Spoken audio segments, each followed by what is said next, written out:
Famous Pianists and Their Technique, Chapter 11, The Schumann Circle, Summary by Laura Aguirre. The title of this chapter, The Schumann Circle, includes some popular pianists during this time. That list would be Chopin and Liszt, which we discussed in the chapters previous, and Felix Mendelssohn, Robert Schumann, of course, Clara Schumann, and Friedrich Weck are all included in this circle. We're going to start with Felix Mendelssohn. He's a German composer, pianist, conductor, and teacher. He was known as a child prodigy, as well as his sister, actually, Fanny Mendelssohn, who was also quite talented.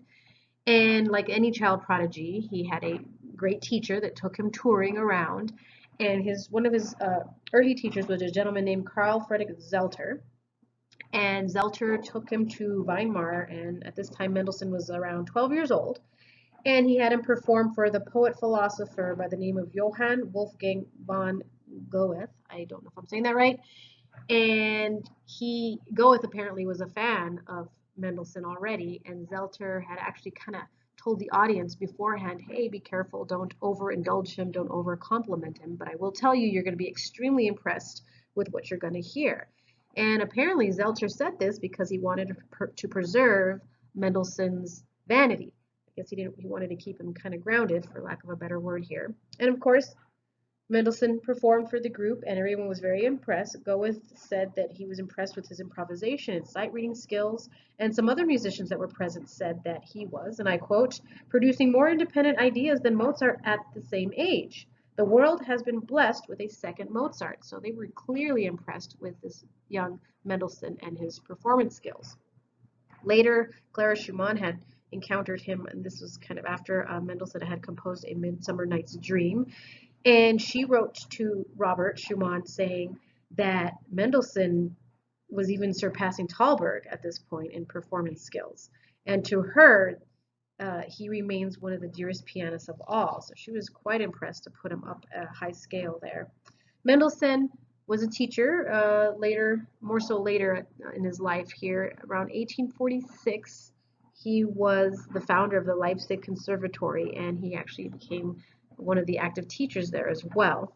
One of his pupils is recorded saying, kind of describing Mendelssohn's teaching style. This guy's name was Rockstro, was the name of this student. And he said that Mendelssohn would sit down at the instrument and explain the causes of his dissatisfaction with such microscopic minuteness and clearness of expression that the lesson was simply priceless. He was infuriated apparently with carelessness. So Mendelssohn was quite detail-oriented.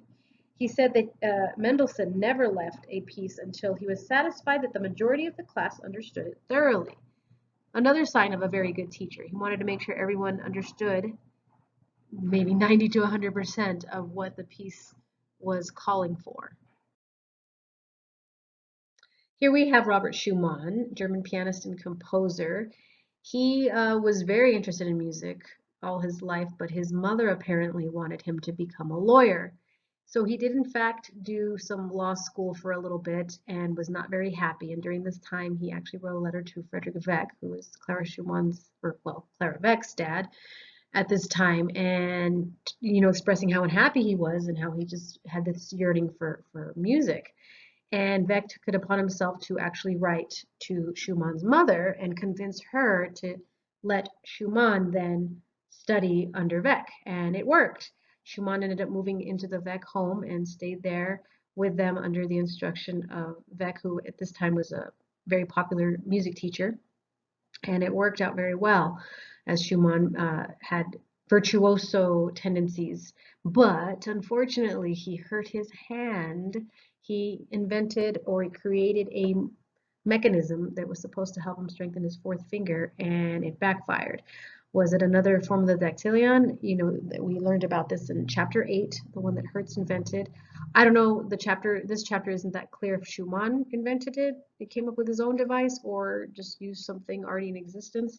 Either way, he hurt himself pretty bad, and he was not able to become this virtuoso pianist. However, this gave him a lot more time to compose, and during this time, he was able to write some beautiful music that actually Clara helped make popular. So she, in essence, played it for him.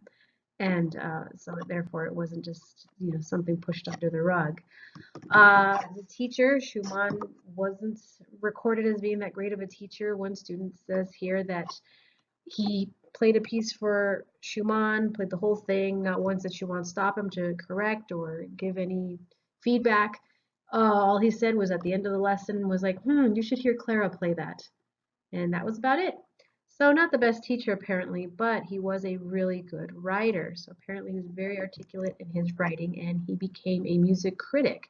Him and some friends came up with a music magazine and it lasted about 10 years. And Schumann wrote some of the best literary musical criticisms within this magazine.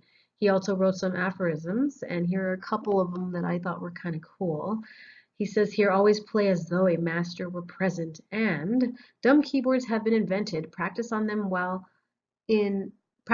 a while in order to see that they are worthless. Dumb people cannot teach us to speak. Hence, a cheap piano cannot teach us to be good musicians. Next in our piano circle, we have Friedrich Wieck, who is more famously known as Clara Schumann's father, but during the time he was alive, very popular as a pianist and teacher, and he also composed. He was known as an individualist who presented his own ideas on piano technique, mainly focusing on touch and relaxation. He wrote 45 piano studies, and these were drills to be played with the fingers bedding into the keys, and they should be played more so with a pressured touch versus a percussive stroke. And this was during a time when the Stuttgart school was still being used, and that was the school of playing more with stiff, high fingers. And Wieck was not a fan of this at all. In 1853, he wrote a book called Piano and Song, focusing on bringing out a fine legato tone with loose and quiet fingers and yielding movable wrists without the assistance of the arm. He elaborated as well on relaxation and finger position, saying here, the tones which are produced with a loose wrist are always more tender and more attractive, have fuller sound, and permit more delicate shading. And he's saying this in reference to playing with a stiff wrist and a stiff arm, and saying that's how important it is to get that beautiful tone, that beautiful sound.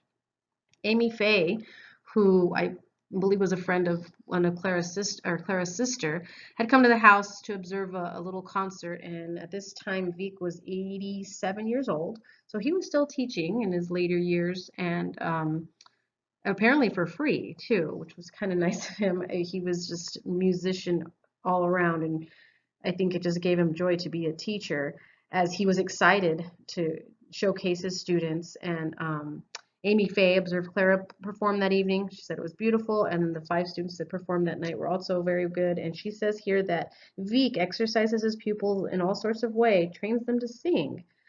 He was also a vocal teacher, but I do think the singing was part of the training for the piano playing. And if we look back on what Schumann said on his aphorisms, one of them was that you should sing in a chorus, in particular the alto part, and that would make you more musical. So I think Weck was right in this case that the singing definitely would help one play more musically. We must include in this circle, of course, Miss Clara Schumann, who was the daughter of Wieck and later married Robert Schumann. She's famous for that, but of course she's famous in her own right for being a talented pianist as well as actually a child prodigy. Wieck had trained her very young to be this musician, and her first public performance was around the age of 9, and she played some concertos by Hummel and Mozart by memory. I mean, she's not the first female child to be a prodigy. As we know, Nannerl, Mozart's sister, and then, of course, Fanny Mendelssohn were very talented young musicians, but I think it's good to note that Clara stayed in the spotlight, if you will, for the piano world as a female musician, which at this time was not the thing. You weren't supposed to be that type of person. You're supposed to stay at home, be a mother, which she was.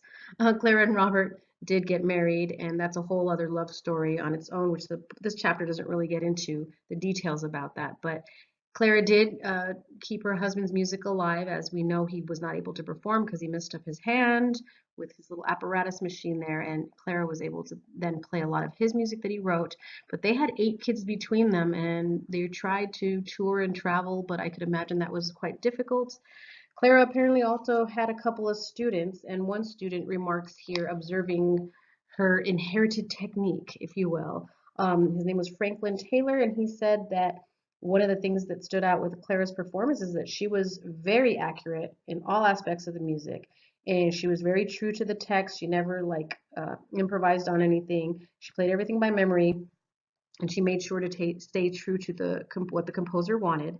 As far as her physical touch on the piano, he describes it as the fingers were kept close to the keys and squeezed instead of striking them, while chords were grasped from the wrist rather than struck from the elbow. And this, of course, we know is kind of Wieck's big thing with the loose, relaxed wrist technique.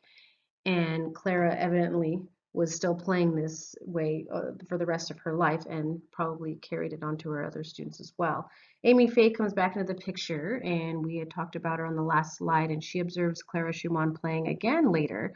And this time she wasn't as impressed as the first time, and it is said because Amy Faye she was also studying piano, but she was more from the Lisztian circle. As we know, Liszt was more of the bombastic, performer, and Clara was not. She was more of the not timid, um, classically trained school, which wasn't out to be this grandiose show. And Amy Faye just says that Clara Schumann's performances lacked some finesse, and there wasn't much poetry to her playing. But either way, Clara has stayed true in the name of piano music, and it's great that she's a representative of the female composers. Johannes Brahms gets an honorable mention in this cool piano circle. He was known for his phenomenal skill with memory, rhythm, and transposition. Though he wasn't necessarily a virtuoso pianist, he definitely was very skilled at the piano. His style of composition was more so in the classical sense, like Beethoven versus Lisztian. However, he did appreciate Liszt's talent and his ability at the piano. He wasn't too fond of his music. In 1853, Brahms met the Schumann family, and he went over to the house and performed for them. And Robert Schumann was, of course, impressed with Brahms' music. And in one of his articles, Robert writes here that every work is so different from the others that it seemed to stream from its own individual source. Guess saying that Brahms was really good at not repeating himself in his compositions. So very unique. Each piece was very unique, according to Robert. And Clara also, of course, was impressed with his abilities. They became friends, and of course, later in life, Robert became quite ill, and Brahms rushed over to be with the family and to help Clara during this sad time. And I know in other books that I've read, Brahms had a romantic crush on Clara, but never acted upon it even after Robert's death. Here's a little bit about Brahms as a teacher. One of his students, Florence May, talks about one of her letters, how he would have her practice passage over and over, but with a rhythm kind of switched around and the accents in different places. And of course, we call that rhythmic displacement today. Some of my teachers and professors have showed me this technique. And then Eugenie, who happens to be Clara Schumann's daughter, was also studying under Brahms for one summer, I believe, and she writes in some letters later in life saying how much she learned from him and that actually he was more of a technical teacher than Clara was, and that he emphasized the use of the thumb. And here's an example of an exercise for thumb training that Eugenie had to practice. Brahms also was very focused on syncopation and rhythm practices as well with his students. So in conclusion, this chapter covers Mendelssohn, Robert Schumann, Wieck, and I apologize I keep saying Weck, I believe it's pronounced Wieck, Clara Schumann, and Brahms. I know Chopin and Liszt, they are super cool, they got their own chapter, but it is amazing how these composers and musicians were all intertwined and they all knew each other. We kind of forget, oh yeah, these were real human beings, and they really did come up with all this stuff, create all this stuff that still today we are using. At the end of this chapter, Eugenie, Clara's daughter, writes an account. She's 77 years old, and here she is describing, Brahms and how his technique helped her a lot as a teacher as well. And at the end here, she concludes by saying, "But the seed which we sowed fell upon good soil and bore fruit in the course of years.